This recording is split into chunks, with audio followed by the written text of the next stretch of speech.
Hey everyone, and welcome to After Hours. Tonight I have a special guest with me. Cousin is back with us. How you doing? I'm doing good. How are you? I'm good. Thank you so much for being here again. Absolutely. Love being here with my cousin. After last week, she showed us how to do the bath mat using the squish stitch yarn. Yes. And she ran over and she said, "Cousin, I've got another one that I want to show." And I said, "We can rearrange the calendar for you, cousin. Anything you want to show, we are open for it." So thank you again. You're welcome. Before we get started, please make sure you are always subscribed to our channel. It's right down at that bottom right-hand corner. After you click on that subscribe button, make sure you click on the little bell that shows up so you can get notified for all things Linda's. And you're going to hear that. Ding, ding. Ding, ding. She's got it. She's a natural now. There you go. Winner. Yes. So what are you showing us today? What's going on? So I wanted to show you guys a blanket. Okay. And so I made this blanket. Ooh, pretty. Yes. It's big.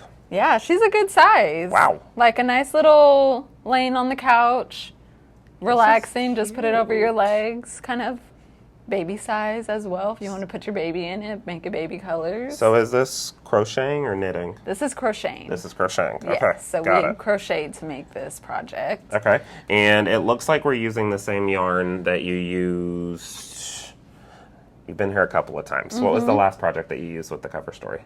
So the last one I used with Cover Story was that squish with the bath mat, yes. and then we did the finger knitting. Finger knitting, but that was with the thicker stuff. The thicker yes, stuff. Okay. So this is a size down from the thicker stuff. So this is the stuff that I like to use for couching. That's why it's looking more familiar for me. But we did the finger knitting with the size up. Yes. So this is that Cover Story yarn. We've got it in a bunch of different colors. New colorways just New came colors, in, actually. yes. This is one of the new colors that just came in. I'm so happy about it. So this is really pretty. So this is a super bulky number 6 yarn. A couple of different hook options and knitting needle options as well are there for you. So we really, really like that. That's super duper cool. Yes. So how did you find the pattern, or how did you find different ideas for making this blanket? So it's by Lion Brand, so I actually went to their website and they have a bunch of free patterns on their website. So I found the blanket and it said it only took one skein, and I said, one skein? Okay, Say you less. count me in. Yes. And so I just downloaded the pattern. It's a free pattern. So you just go to their website. It's called the Darla blanket. The Darla blanket. Okay, yes. We'll get that linked below for you as well. Yeah, and it just tells you step by step. And so I downloaded it and I was like, let me just try it out. Tried it out. It's my first blanket. Okay. It's the first blanket I've ever made. They intimidate me. I'm scared of blankets because they're so big. And It's just a lot going on anything with them. could happen. You can drop a stitch and then like the whole thing's messed up. Okay. And so there went all of they've my always scared me, but this is my first time that I was like, I'm gonna actually do this. I'm gonna try it out, and it was super easy to work up. Actually, I was not expecting it to go so fast. I figured it'd take me months to finish a blanket. Yeah. Did not take me months. Party. Okay, well, I'm excited to see. Absolutely. You're gonna show us kind of from start to finish like you always do? Yep, Okay. absolutely. Okay, well, let's go overhead and let's take a look. Let's do it. So we're just going to take the cover off real quick. You can set her to the side. I like to keep mine just because if I want to get another one, I want to be able to go back to what the color was, and it has all the information on there. So always just keep it to the side. Don't throw it away. As before, we're going to pull from the middle. Alrighty, we'll put this fun guy over there. Okay. And then, so we're going to start how we always start, which is with that slip knot. So yarn over each other and then just make our little knot right here. So when I do the foundation chain of a blanket or a cardigan or any shirt or clothing item that I'm making, I actually size up. So this is a 10. The reason I'm sizing up is so that I don't have a really tight tension at the bottom, so it doesn't fold up like it did in the squish yarn. You remember how it kind of became a tongue and everything? Yes, so to avoid that, you're going to want to size up a little bit just to give yourself all of that tension that you need at the bottom, so it's not super tight and then getting really fluffy. It's all even all the way across. Okay. So for this pattern, it calls for 67 chains. So we're just going to chain until 67. Now, like you did with the squish stitch one last week, where you said was it 10, but then we really only did 9? Yes. Okay, so is this the same idea? We're doing 67, but only 66 will actually be what we're working with. Gotcha, okay.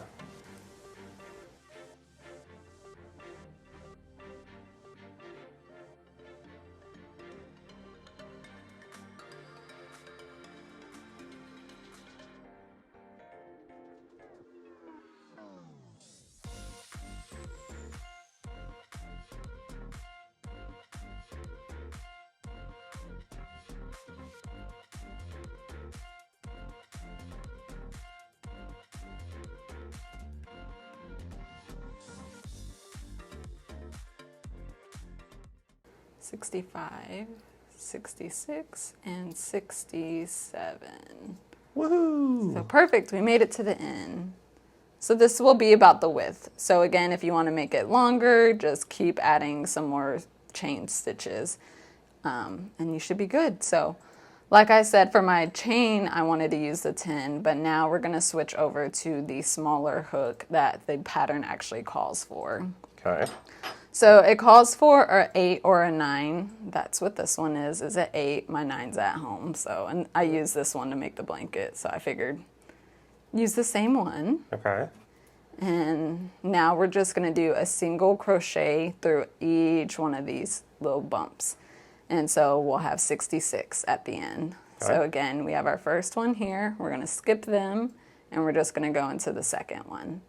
And so to do a single crochet, you go through the bump, yarn over, pull it through that bump. So then you have 2 on your hook, yarn over again and pull through both of them.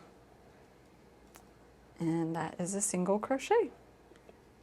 And you will just do that the entire way down. So again, we have our little bump. We're going to go in between there, pull the yarn through, have 2 on, yarn over, and pull through both of those. And you have your single crochet. All of these yarns that we talk about are available on our website, lindis.com. We've got a wide range of yarn that just keeps coming in. And I just, look at this, look at the So that is our first row. Okay. All single crochet. So as you see, with that looser tension at the bottom, it's laying more flat. Usually if you have the same tension, the tight tension at the bottom, and then your first row, what it's going to do is it's going to kind of look like this, where this is super tight together and you can't really pull on it, and this is kind of getting puffy and going over to the side. Is there a way to fix that after the fact, or do you kind of have to go backwards? You could kind of stretch it out. I mean, yarn is stretchy, so you can always go back and kind of like stretch it out, play with it as you're crocheting to make everything kind of get into the same position and the same size. Okay. But that's definitely why I recommend, even if you use the same hook, just making it a looser chain than doing a super tight chain. So either go up in the hook size or do a loose chain for your foundation chain and then crochet the normal way that you usually would. Cool. So now we get into the fun part. This is row 1. Row 2, we were going to be doing a double crochet. Okay. Yeah. So to start the row, we are going to chain 4. So that just means that we are going to do 1, 2, 3, 4. Okay. And then you're going to skip the first 2 stitches. So we count 1, 2, and then we're going to do a double crochet in the 3rd stitch.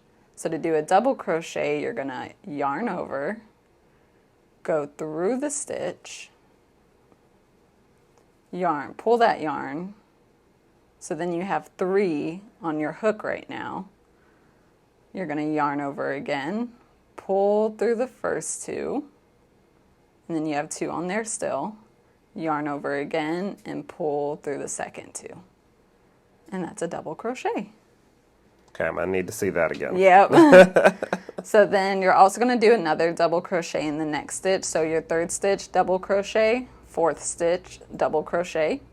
So yarn over, go through your stitch, yarn over again to pull that through. So we have 3, yarn over, pull through the first 2. You have 2 left, yarn over again, and pull through the second 2. So then you have 2 double crochets. You're going to chain 1, skip that stitch, and then do 2 double crochets in the next 2 stitches. And that's pretty much all this pattern is. Okay, gotcha. I'm following along mentally here. Okay, I'm like, you have questions? No, I think this is good. This is good. So second double crochet in the second chain or second stitch, chain 1. And the reason you're chaining 1 is for that stitch that you're skipping. Okay. So then you skip your stitch and you start another double crochet through the next stitch.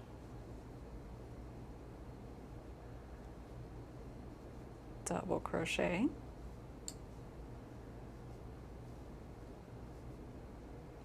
chain 1, skip 1, and do it again.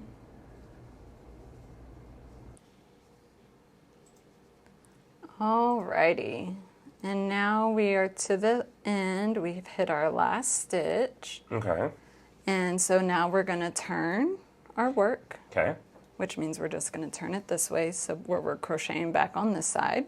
Okay. This is the second row, so that's what it comes out looking like the whole way through. And then we're going to do a single crochet. So then you'll just go into each bump again and do the single crochet like we did the very first time. So this single crochet, is this what you do in between Yes. each of these rows? Okay. So you start off with your foundation chain, Okay. single crochet, double crochet, single crochet, double crochet, single crochet. And you just Gotcha. do Just that repeat that all the way process. through. Okay, Yep. cool. I believe the pattern calls for 47 rows. So you would just do that 47 rows until you get to the end. And so the 47 includes Both of them. both this double and the single? Yes. Okay, So cool. like right now we're going in on our third row.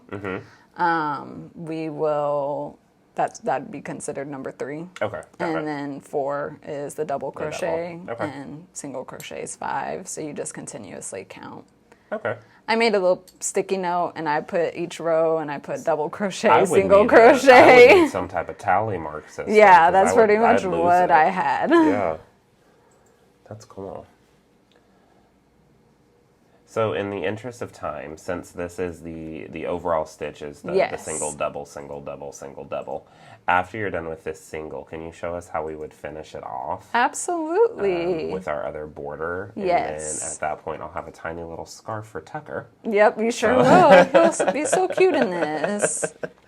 But you could just, again, make it whatever size that you want to make it. That's the beauty of this, Yep. this art that you're doing, which is really cool. Completely customizable. Absolutely. Do literally whatever you want. Now, when you get to the end here, if you remember, we only did the 4 chains. We didn't do an actual double crochet here. So you're going to go through the first 2 chains on it to make it even. So that's that 4th chain that we made. Okay. And then we're going to go into that 3rd chain. And that makes it all even. Ah, cool. So as you see, it kind of makes that thick barrier right here where it's like thick, double crochet, another thick barrier. So it's stable enough for you to go back in and do a double crochet in it. And it doesn't have those little loose ends where the single chain was. You stabilized it with the single crochet row. Got it. Okay. Yep. And so now, say this is the end, you made it to your last row. Your last row should be a single crochet row to give it the stability. Okay. Now we're gonna do the border. So for the border, you will just chain, I believe it is 3. Let me double check. Yes, chain 3. Ooh, popped out there. So you'll chain your 3. And that just acts as a double crochet, this first one. Okay. And from there, I'm going into each slot or each stitch and doing a double crochet.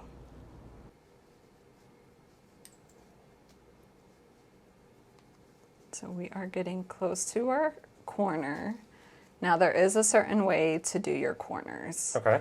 Because you want it to turn. You don't want to just make a corner and then try to make another corner. You want it to flow and have that little corner piece look. Right. So there is a certain way to do that.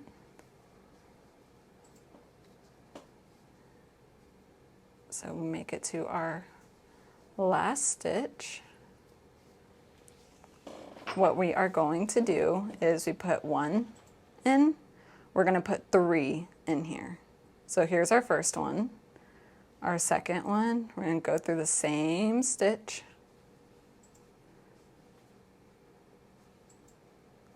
And then we're going to go through that same stitch for the third time.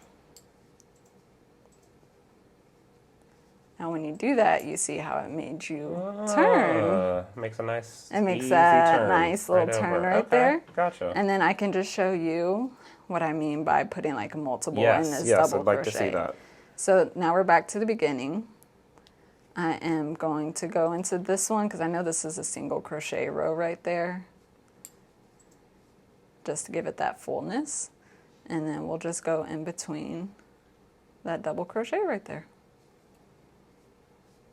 And then I feel like it's going to be a little spacey, so I'm going to do another one. And then we'll go into our single crochet row right there. And then this is like your last stitch again, where you'll put 3 of them to make that turning look again. Oh, okay. Yep. And you'll just work that all the way around. All the way the around. blanket. Yep. Or scarf, or whatever you want to make it. Whatever you want to make it as, yep. So I'll just show you guys one more time. You just put 3 in that same stitch so that it can make that turning motion for you. And then it turns you, and you can go all the way down here now and do your border. Cool. But yep, that is pretty much how you make this blanket. Super easy and fun. Cousin, I know this wasn't the full, huge blanket that you made here, yes. but I really, really appreciate you taking us through Yeah, absolutely. how this was done. This was really cool. Like I said, it was a really fun, easy crochet project. Yeah. You get to touch soft yarn the entire time. We love that. So you can't beat that. And you get to make a blanket for somebody. That's really cool. Do you have any like tips? Any extra tips, any things to get it? Because I know that you said when you wanted to make a blanket, you were just like, no, I don't want to do that. Yeah, I think it was more in my head. Okay. Like I was definitely in my head where I would see blankets on Facebook or in the pages that I'm in, and I'd just be like, that looks like it took a lot of work. Yeah. That looks like she spent months doing that, and I don't think I could do that. I love soft yarn. It's probably my favorite yarn to use. For me, it's easy workup. You could do a lot of easy things. You could see all the stitches, so it's not super small yarn, but it's not super thick where I can't like even use a crochet hook. I have like the ginormous one that I'm getting an arm workout with. Right. Just, take it easy, take it one row at a time, and once you figure out what the pattern is and you're like, oh, I understand that pattern, then it just clicks. It just clicks, and it's just more of a, if you have nothing to do and you want to work on something, be productive in your day, just work on crocheting your blanket together real quick until you make it to the end. Working on those things. Well, thank you again for being with us. Absolutely. Always appreciate you being here. Again, you can find this cover story yarn on our website, lindas.com. We'll also have the pattern linked in the product description, so whenever you're looking at the different yarns in the description, you'll see those patterns for this blanket that Cousin's done, which is super duper fun. Again, thank you all so much for being here at After Hours. We'll see you next time. Bye. Bye.